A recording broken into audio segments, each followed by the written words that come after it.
ہم نے جو رزق اتارا ہے اس کو تلاش کرو، محنت کرو، مزدوری کرو، رکشہ چلاؤ، دکان پہ بیٹھو، حلال روزی جو ہم نے اتاری ہے اس کو کماؤ، اور اپنے بیوی بچوں کو کھلاؤ۔ قرآن نے سچ کہا ہے، وَمَا أَرْسَلْنَاكَ إِلَّا رَحْمَةً لِّلْعَالَمِينَ، ہم نے آپ کو ساری کائنات کے لیے رحمت بنا کر بھیجا ہے۔ قرآن پڑھ جائیے، جا بجا عیسیٰ علیہ السلام کا ذکر کیا ہے قرآن نے، کہیں پر بھی آپ نہیں دیکھیں گے کہ عیسائیوں پر ظلم اور زیادتی کرنے کا حکم دیا ہو اللہ نے یا جناب محمد رسول اللہ صلی اللہ علیہ وسلم نے، کہیں نہیں۔ کسی بھی طبقے کو آپ اٹھا کر دیکھ لیجئے، آپ نے کسی بھی طبقے کے اوپر ظلم نہیں ہونے دیا، سب کے ساتھ رحم و کرم کا معاملہ اپنایا، یہودیوں کے ساتھ، عیسائیوں کے ساتھ، مجوسیوں کے ساتھ، اس زمانے کے تمام ایسے لوگ جنہوں نے مکے کو میں مجبور کر دیا تھا محمد رسول اللہ کو اور آپ کے ساتھیوں، کبھی حبشہ ہجرت کرنے پر، کبھی مکے سے مدینہ ہجرت کرنے پر مارا، ستایا،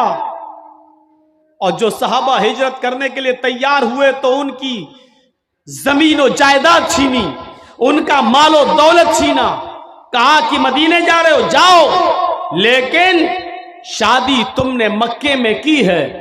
یہ بیٹی مکے کی ہے، تم مدینے نہیں لے جا سکتے، بیوی کو چھوڑ دیا۔ ادھر سے باپ آیا، یہ بیٹی میری ہے، تمہیں جانا ہے جاؤ، لیکن ہم اپنی بیٹی کو مدینے نہیں لے جانے دیں گے۔ سسرال والوں نے بیٹی چھین لی، چھوٹا بچہ،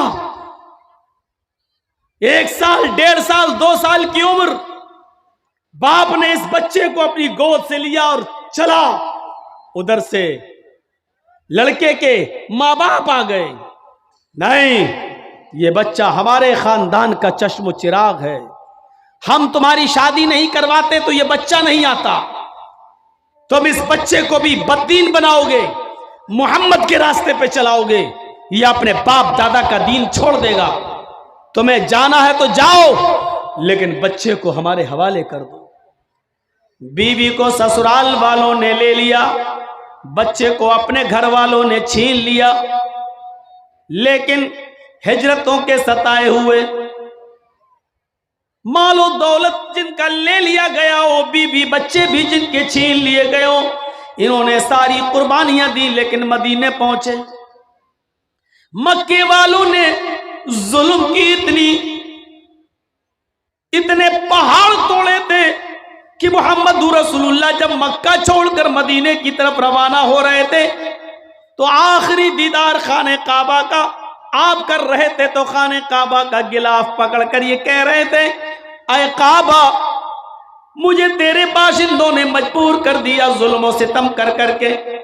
ہمیں اور ہمارے ساتھیوں کو مجبور کر دیا مکہ چھوڑنے پر، اے کعبہ، اگر مجھے اس شہر کے باشندوں نے مجبور نہ کیا ہوتا تو میں تجھے چھوڑ کے کبھی نہ جاتا۔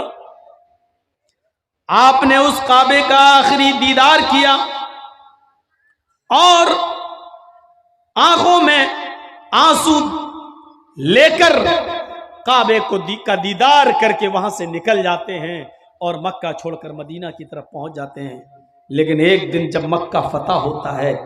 اور اس کی باغ ڈور جناب محمد رسول اللہ کے ہاتھ میں آتی ہے، خانہ کعبہ میں گھس جاتے ہیں، حضرت علی کے کاندھے پر سوار ہیں، چھڑی آپ کے ہاتھ میں ہے، خانہ کعبہ کو پاک کرنے کی ضرورت پڑتی ہے۔ سب سے پہلے انہی 360 مورتیوں کو ہٹایا جاتا ہے، کیونکہ اسی کو ہٹانے کے لیے اور اسی خانہ کعبہ میں توحید کا ڈنکا بجانے کے لیے محمد کو خاتم النبیین بنا کر بھیجا گیا تھا۔ اس لیے آج مکہ فتح ہو گیا ہے، مکے سے مورتیوں کا نکالا جانا، بتوں کا نکالا جانا ضروری تھا۔ مکے میں گھس جاتے ہیں، خانہ کعبہ کی ایک ایک مورتی کو گراتے جاتے ہیں، ایک ایک مورتی پر لاٹھی مارتے ہیں، وہ زمین پر گرتی اور ٹوٹ جاتی، ایک ایک مورتی کو چھڑی سے گراتے جاتے اور کہتے جاتے جاء الحق وزهق الباطل ان الباطل کان زہوقا، حق آ گیا اور باطل مٹ گیا اور باطل کو تو مٹنا ہی تھا۔ جب آپ نے مورتیوں سے خانہ کعبہ کو صاف کر دیا تو اس موقع پر ایک صحابی تھے حضرت سہل، کھڑے ہو کر کہنے لگے اے مکے کے کافروں تیار ہو جاؤ، آج تمہاری بھی گردنیں اڑائی جائیں گی، تم نے ہماری گردنیں اڑائی تھیں، تم نے ہمارے بیوی بچوں کو ستایا تھا، ہمیں مکہ چھوڑنے پر مجبور کیا تھا، آج انتقام کے لیے تیار ہو جاؤ، آج ہم بدلہ لیں گے، آج ہم بھی انتقام لیں گے۔ حضرت سہل نے کہا، حضرت سعد نے الیوم یوم الملحمہ، آج کا دن تو ٹکڑے ٹکڑے کر دینے کا دن ہے، آج کا دن تو بوٹی بوٹی کر دینے کا دن ہے، آج کا دن تو ایک دوسرے کی گردنیں اڑانے کا دن ہے، آج تو تم نے، آج مکہ ہمارے ہاتھ میں آ گیا ہے، اے مکے کے کافروں آج تمہاری گردنیں اڑائی جائیں گی، آج تمہیں قتل کیا جائے گا، آج تمہارے کیے ہوئے ایک ایک ظلم اور ایک ایک جرم کا انتقام لیا جائے گا، بدلہ لیا جائے گا۔ جیسے حضرت سعد یہ پکارتے ہیں، دوسری جگہ محمد رسول اللہ صلی اللہ علیہ وسلم بیٹھے ہوئے تھے، وہ فرماتے نہیں اے مکے کے کافروں تمہیں سعد کے ان جملوں سے ڈرنے کی ضرورت نہیں ہے، آج تمہارے اوپر کوئی خوف نہیں ہے، آج تمہیں ڈرنے کی کوئی ضرورت نہیں ہے۔ سعد نے تو انتقام کی بھاونا میں کہہ دیا کہ آج کا دن بدلے کا دن ہے، آج کے دن گردنیں اڑائی جائیں گی، بل الیوم یوم المرحمہ،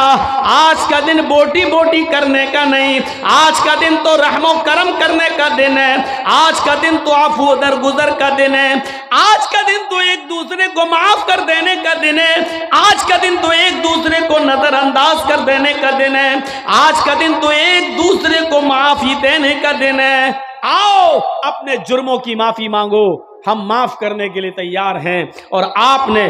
مکے کے اندر ایک ایک مجرم کو معاف کیا، اور جرم بھی ایسا ویسا نہیں، بہت خطرناک جرم جنہوں نے کیے۔